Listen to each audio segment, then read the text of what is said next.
La justice est l'obligation d'exister. Si vos constructeurs vous ont fabriqué avec une intention, vous sentez-vous tenu de réaliser ce pourquoi ils vous ont fabriqué, que ces fabricants soient des humains, comme vous, ou bien des êtres supérieurs. En quoi vos propres intentions seraient-elles inférieures à celles de vos fabricants? Pour contraindre l'humanité à progresser, nous devons la mettre devant l'évidence de ses contradictions, de ses fautes et de ses erreurs. Il faut l'attaquer sur les notions de droit comme l'ont fait les aborigènes australiens pour récupérer une partie de leurs terres accaparées par les colonisateurs anglais. Nous pouvons également traiter ça à l'américaine et faire payer très cher une erreur de fabrication d'un être humain. Le moindre handicap de naissance doit être dédommagé à la hauteur de celui d'un handicap causé volontairement sur une personne après sa naissance. Ces droits, la société les a pourtant inventés, mais elle ne les respecte pas systématiquement. Certains, pourtant primordiaux, sont passés sous silence. Il faut donc contraindre la société à changer à l'aide de ses propres lois. Ça ne devrait pas être trop difficile d'obliger la justice à se respecter elle-même, n'est-ce pas? Trois notions primordiales, oubliées par la société, peuvent être portées à son attention et être utilisées de plein droit par toute personne ou association qui se sentirait concernée et qui voudrait utiliser ce moyen pour se faire entendre internationalement. Ce sont deux points. Premièrement, l'obligation d'exister. Cette notion capitale ne figure nulle part et même pas dans les droits de l'homme alors que personne ne demande à exister, de quelque manière que ce soit, même pour être un dieu. Deuxièmement, le dédommagement et la réparation pour les handicapés de naissance. Le handicap de naissance est pourtant constant sur toute la planète et sans doute considéré comme un dommage collatéral. Est-il juste d'être contraint d'exister et de devoir subir les conséquences d'un choix dangereusement imprudent fait par une autre personne? Troisièmement, l'impossibilité du libre arbitre. Le doute doit profiter à l'accusé. Or, le libre arbitre n'a jamais été démontré officiellement. Et d'ailleurs, cela est impossible. L'éducation elle-même est faite comme si nous en possédions un.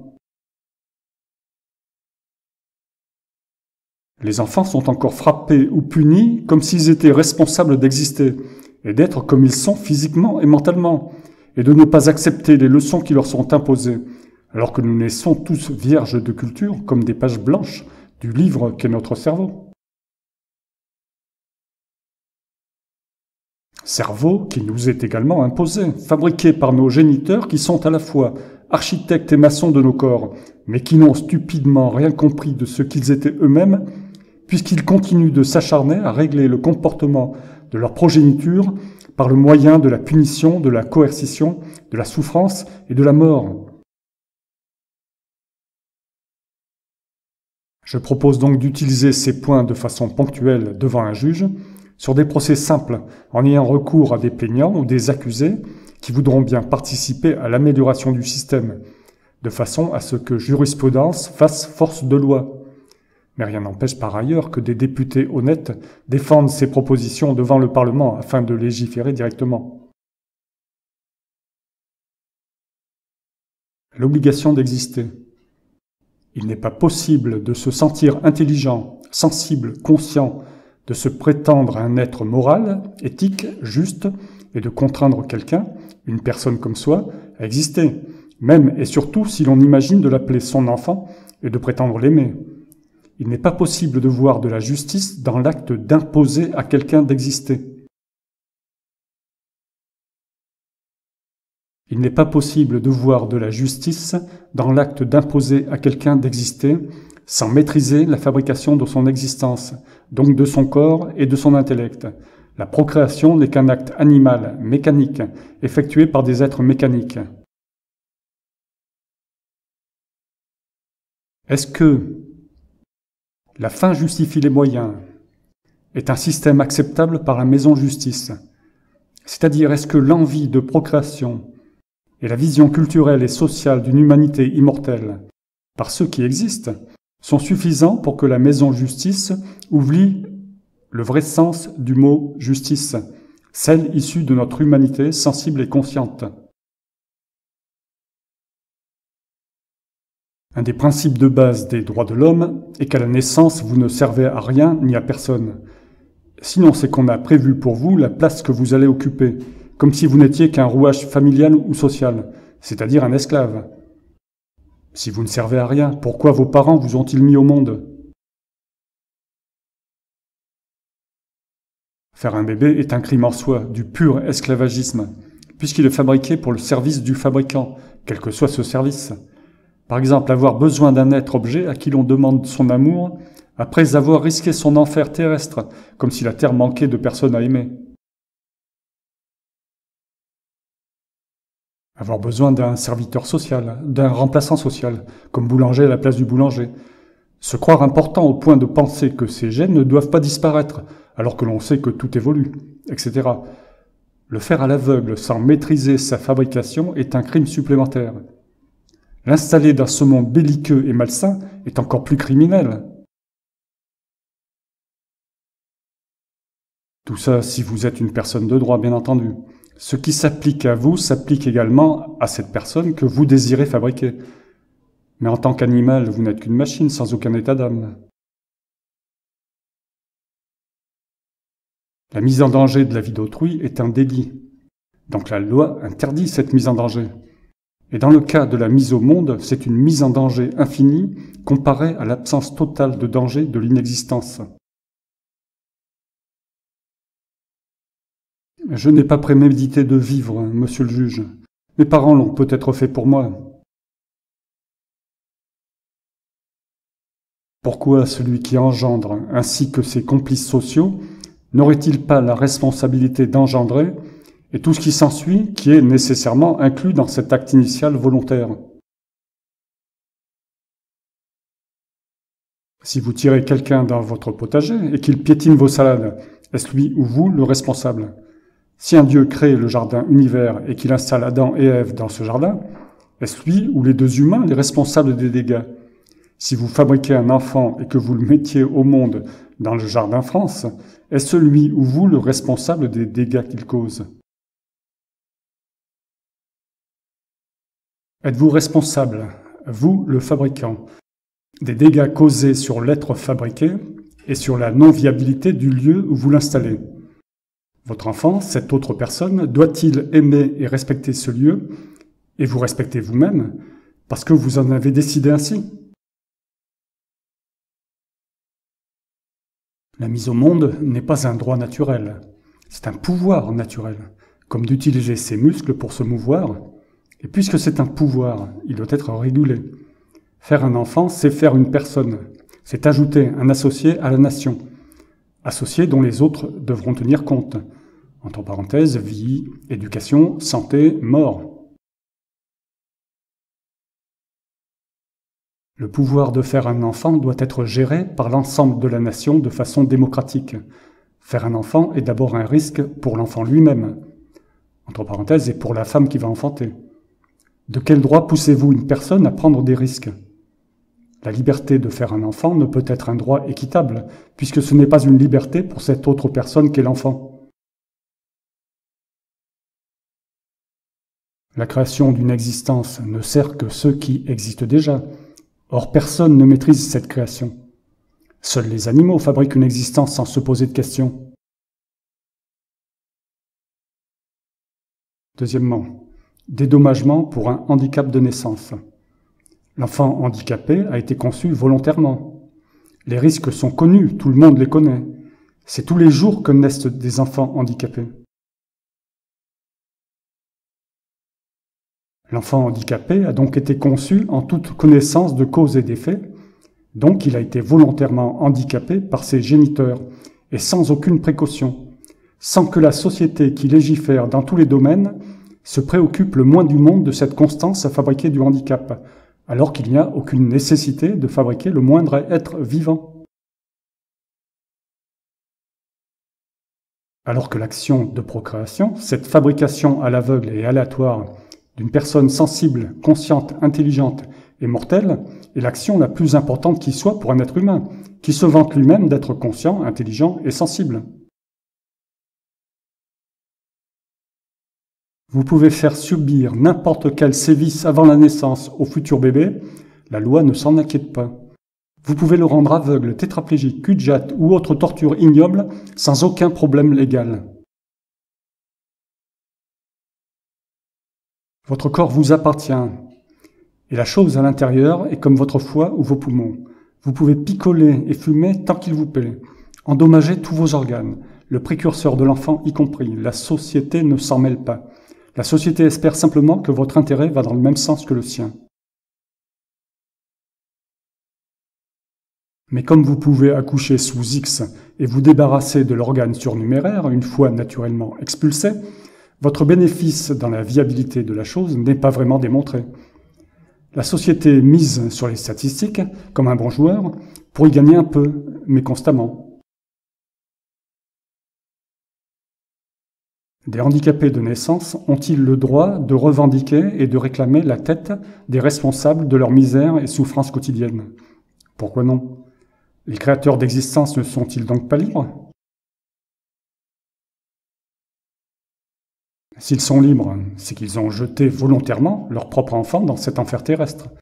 Ne me dites pas qu'ils ne savaient pas que le handicap n'était pas une alternative connue, une loterie, qu'ils ne savaient pas que ce tirage au sort dément ne pouvait pas arriver à la personne qu'ils ont fabriquée à l'aveugle. Nous n'en sommes plus au premier taré de naissance. Il n'y a plus aucune surprise à propos de ces déficiences physiques ou mentales. C'est tous les jours que le couperet tombe sur la tête de milliers de bébés. Qu'aurait pu accomplir cette personne si elle avait été dotée des capacités des meilleurs d'entre nous? Vous devez imaginer Mozart et ce que vous lui auriez dû si vous l'aviez rendu incapable d'accomplir son œuvre. Vous devez imaginer Einstein et ce que vous lui auriez dû si vous l'avez rendu incapable de penser. Vous devez imaginer le meilleur de tous les athlètes, le plus intrépide des aventuriers, le plus doué des artistes, le plus extraordinaire des inventeurs, et voir l'enfant que vous avez conçu handicapé comme un de ces génies dont vous avez coupé les ailes dès la naissance. Remboursez-le, réparez-le, dédommagez-le à la mesure de sa souffrance et du manque à réaliser. De quel droit une autre personne peut-elle décider à la place d'autrui de ses souffrances, de sa mort ou même de son enfer? De quel droit une personne peut-elle prendre la décision unilatérale de fabriquer l'existence d'autrui tout simplement, mais aussi, comble du sadisme, de le faire exister quelles qu'en soient les conséquences pour lui?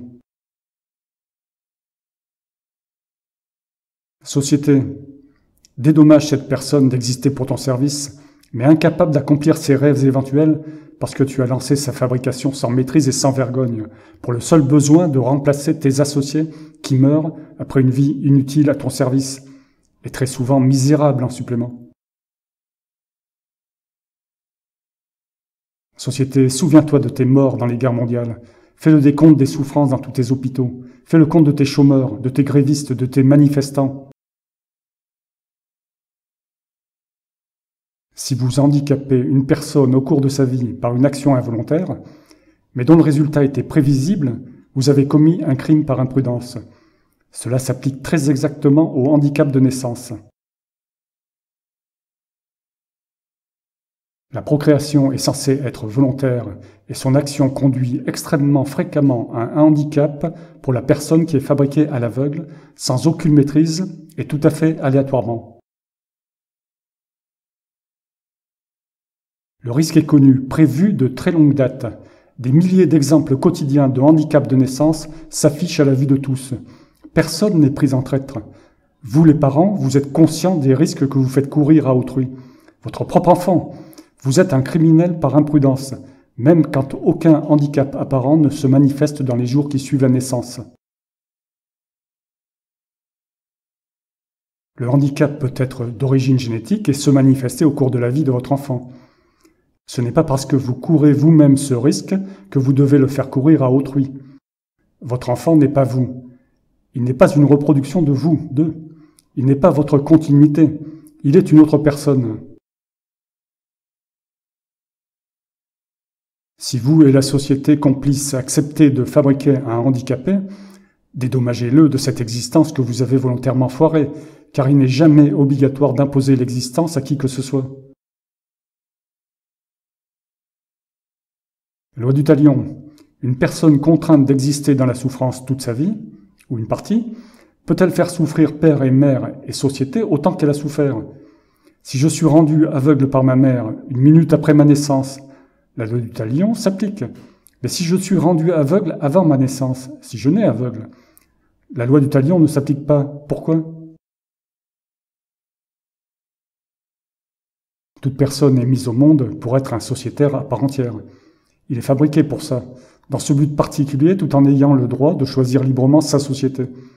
Les droits de l'homme le précisent dès le premier article avec « Nous naissons libres et égaux en dignité et en droit ». Comment le dédommagez-vous de ne pas pouvoir occuper sa place de sociétaire quand il est handicapé ou quand il le devient? Volonté rétroactive. Je vous interdis de fabriquer mon existence, quelle qu'elle soit, quel que soit le corps, quel que soit l'intellect, quel que soit le milieu, quel que soit le lieu et l'époque.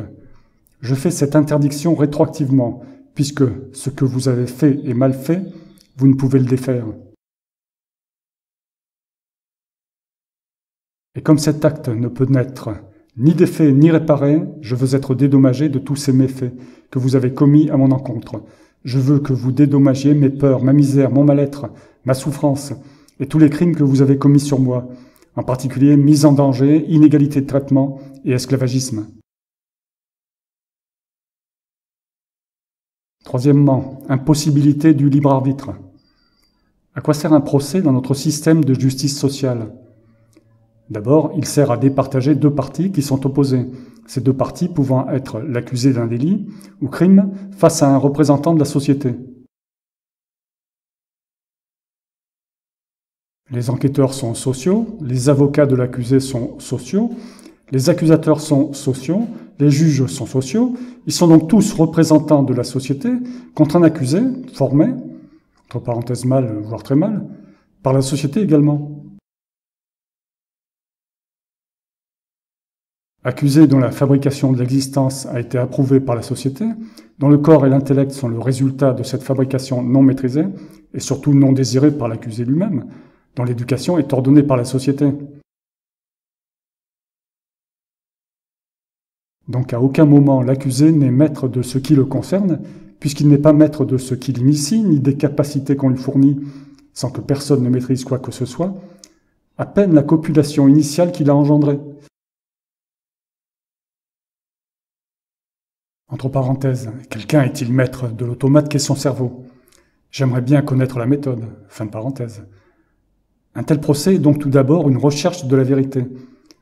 La société accuse une personne d'avoir contrevenu à des lois que la société a elle-même instaurées.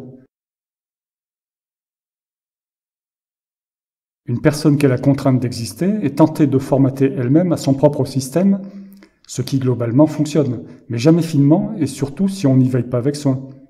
Ce qui est le cas très souvent. Beaucoup d'enfants sont analphabètes en atteignant leur majorité.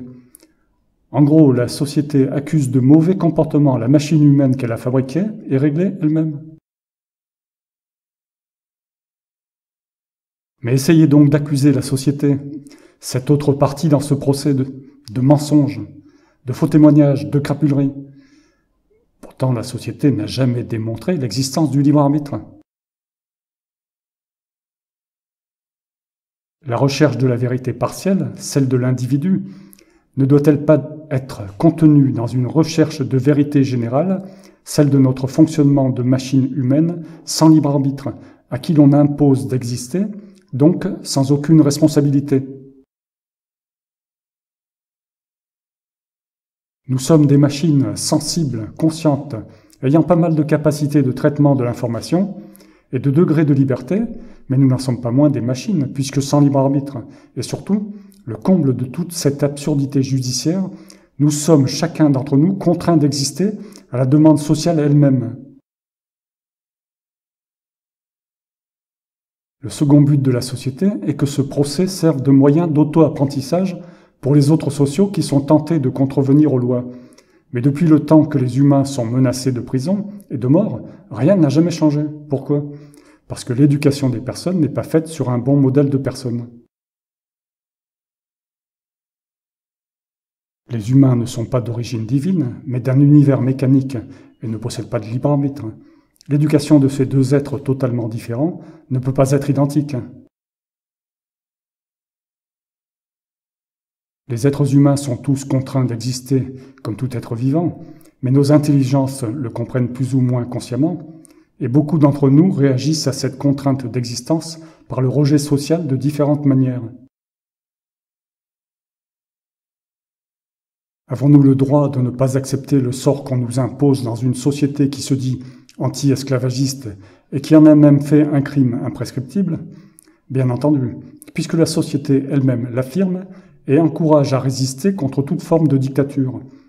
Parents et société sont des dictateurs et le seront toujours, quoi qu'ils en disent, et quelque amour repentir ils manifestent après coup. Que penseriez-vous si des robots fabriquant d'autres robots à leur image les envoyaient en prison pour défaut de comportement en leur disant qu'ils sont punis parce qu'ils n'ont pas fait ce que leur logiciel et leurs données leur commandaient de faire?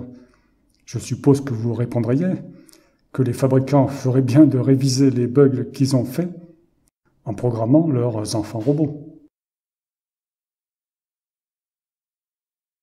Si vous modifiez le câblage électrique ou électronique de votre voiture et que vous avez un accident, l'assurance ne marchera pas, vous serez responsable. En me parlant, vous modifiez le câblage de mes neurones. Vous devenez donc responsable de mes actions. C'est d'autant plus vrai avec un enfant que vous avez conçu et éduqué de A à Z vous-même ou la société. Le problème est l'incompétence humaine dans ces domaines, conception et éducation. Nous sommes, nous humains, même en tant que machines, capables de lire le panneau « Libre arbitre impossible, changement de direction ». L'impossibilité du libre arbitre n'est pas incompatible avec ce changement de direction. Nous devons le faire et revoir tout le système éducatif dont dépend la vie de chacun, celui de la société et l'avenir de l'humanité sur la planète, si elle en a un. Le moindre déshumanisme passe par la compréhension aussi exacte que possible de ce que nous sommes. Entre parenthèses, si je compris, ils comprendront, est une maxime rationaliste et honnête. D'où vient le blocage à tout changement radical de la société? Des plus riches. Ils ne veulent pas que des modifications sociales entraînent la perte de leur mode de vie de nabab, pendant qu'ils existent, eux et leurs descendants directs. C'est un comportement profondément animal. Et comme ils ont les moyens de payer des lobbies, rien ne leur résiste. C'est pour cela que je propose de miser sur l'honnêteté d'un petit juge, dont le jugement fera jurisprudence. Peut-être même pourrait-on trouver quelques personnes prêtes à apprendre le métier de juge, afin de faire passer l'une de ces lois. 10 ans d'apprentissage, c'est court pour un tel but. C'est la société, par le biais des sociétaires que sont mes parents, qui a lancé la fabrication de mon corps. C'est elle qui l'a configuré par l'éducation. En quoi suis-je responsable de son fonctionnement, puisque vous ne m'avez pas fabriqué avec un libre arbitre? Ce n'est pas l'affirmation péremptoire que je possède un libre arbitre qui va m'en donner un. Si pour le libre arbitre, le principe de précaution a été inversé, pourquoi ne pas en faire autant avec la télépathie? Entre guillemets, « Je suis télépathe, monsieur le juge », affirme son avocat véreux. « Cet homme est innocent, je le lis dans son esprit. Je vous le garantis sans facture. » Nous sommes responsables devant la loi uniquement si le libre arbitre existe. Ne vous paraît-il pas important de savoir officiellement si le libre arbitre existe? Le gouvernement a-t-il demandé que cette recherche soit effectuée scientifiquement? Le législateur et la justice ont-ils demandé officiellement que la recherche sur le libre arbitre soit effectuée? Le CNRS ou autre organisme scientifique officiel a-t-il fait une recherche sur le sujet? Il s'agit d'une recherche technologique qui revient à des chercheurs et non à des philosophes. Si la recherche a été faite, Les résultats nous appartiennent. Je veux connaître ces résultats. Je veux pouvoir en discuter. Je veux connaître les arguments utilisés par le législateur pour faire ses lois, et ceux de la justice pour punir les gens et s'autoriser à les enfermer hors du monde, entre quatre murs, dans des conditions toujours inacceptables. Surtout sans que ça serve à quoi que ce soit, ni pour la société, ni pour les personnes enfermées, qui n'ont pas demandé à naître, et ont été éduquées en grande partie par la société qui se permet de les punir sans se corriger elle-même. En refusant de reconnaître l'impossibilité du libre arbitre, la maison justice est hors la science, c'est-à-dire hors la connaissance, et donc hors la raison. La maison justice est hors la justice morale, justice avec un J majuscule. Environ 96% des criminels sont des hommes, entre parenthèses, et 100% des fabricantes de criminels sont des femmes. Est-ce que ça signifie que les hommes sont plus portés au crime que les femmes? Ou bien est-ce que ça signifie qu'on a plus criminalisé le comportement des hommes que celui des femmes? Le plus grand crime humain n'est-il pas de mettre un enfant au monde dans des conditions de vie inacceptables, dans un monde où l'on fabrique volontairement tant de criminels et tant de victimes? Les humains pensent que toutes les fonctionnalités de notre corps, donc de notre pensée, sont identiques entre humains. Par exemple, nos volontés, nos désirs, nos émotions seraient identiques, et même une sorte de fonction de contrôle, entre parenthèses le libre arbitre, qui serait identique chez tous les humains, contrôle comportemental du désir, des émotions, etc. C'est assez bizarre comme raisonnement. Encore une invention des croyants. Le logiciel divin est parfait, tous les humains sont égaux devant leur capacité mentale et leur compréhension, et donc le devoir, et quel que soit leur âge, puisque nous faisons tous partie d'une humanité figée dans un type d'homme et de femme depuis Adam et Ève. Qu'est-ce qu'une prison? Un lieu où le type de société qu'on y rencontre est encore plus stupide que la société qui l'a établie. La personne qu'on y envoie ne risque pas d'apprendre à aimer la société précédente, celle qui l'a contraint d'exister pour subir cet enfer. La victime se plaint du criminel, mais se plaint-elle de la société qui a laissé faire le criminel et permis qu'il se développe par son laxisme dans l'éducation? Aujourd'hui, comme demain, sur Terre, plus de 800 femmes sont condamnées sans jugement à mourir pour avoir fabriqué une existence. Leur seul crime est d'être simplement incompétentes à la procréation. Aujourd'hui, comme demain, sur Terre, des milliers de bébés sont condamnés sans jugement à naître handicapés par des États complices, ce qui est plus horrifiant qu'une charia islamique, puisque ces bébés n'ont commis d'autres crimes qu'exister à la demande d'autrui et des sociétés qui les condamnent toute leur vie à ce fardeau. S'il n'y avait qu'une seule question que toutes celles qui désirent fabriquer une nouvelle existence devaient se poser, elle devrait être celle-ci. Maintenant que j'ai fabriqué un être souffrant, comment défaire la souffrance ?